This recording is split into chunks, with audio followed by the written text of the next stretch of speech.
आळूवडी। तर हे धुवून घेतलेले आहेत पानं आणि बेसन पिठामध्ये हिरवी मिरची, लसूण, थोडंसं अद्रक, आणखी चिंचेचं पाणी, चवीनुसार मीठ, जिरी टाकलेलं आहे आणि मीठ चवीनुसार हे लावून घेत आहे पानाला। कढईमध्ये किंवा तव्यामध्ये करू शकता, तर मी कढईमध्ये पानं करणार आहे। तर ह्या अशा दुमटून घेत आहे, दोन्ही साईडने अशा करायच्या, दुमटायच्या।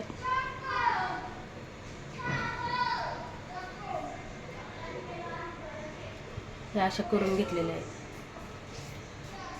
या पद्धतीने मी सगळ्या वड्या ह्या करून घेते।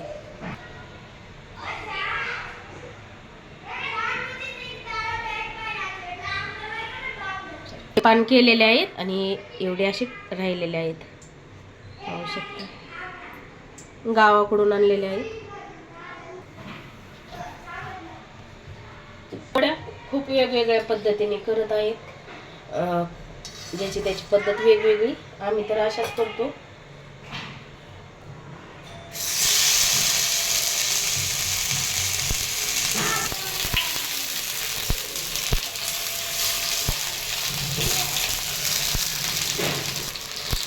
तर तेल टाकून घेतले आणि दोन्ही साईडने छान भाजून घ्यायचे आहेत आपल्याला। मी गॅस करूनच आळूच्या भाज्या, आळूची पानं छान आपल्याला या आळूच्या वड्या भाजून घ्यायच्या आहेत।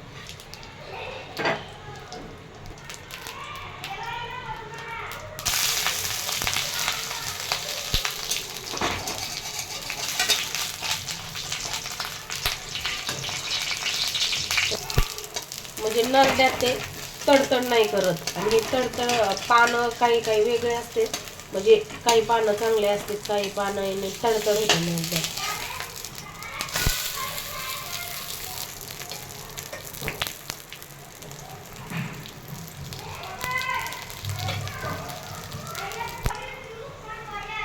तर आता आपल्याला आहे ना आलटी पलटी करून छान भाजून घ्यायच्या आहेत ह्या।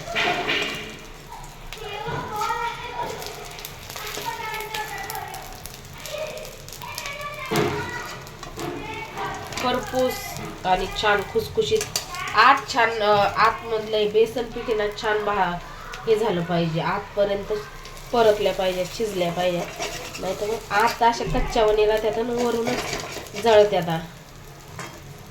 अशा आता मी बारीक करून घेते।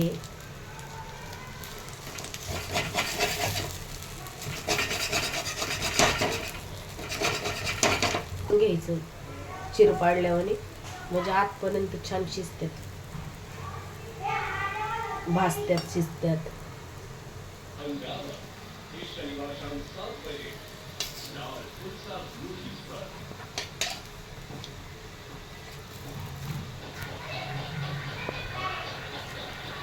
वड्या आता खाण्यासाठी तयार आहेत। हे जळलेले नाही, काय नाही, करपलेले नाहीत, छान अशा भाजून घेतलेल्या आहेत, खरपूस भाजून घेतलेल्या आहेत। आता हे काढून घेते मी ताटामध्ये। या मग वड्या खायला आळूच्या पानाच्या एकदम सोपी पद्धत आहे। हिरवी मिरची नसेल आवडत तर लाल चटणी टाकली तरी चालतंय। तीळ टाकायचे परतताना। व्हिडिओ कसा वाटला नक्की सांगा कमेंट करून। सबस्क्राईब नसेल केलं चॅनलला तर सबस्क्राईब करा।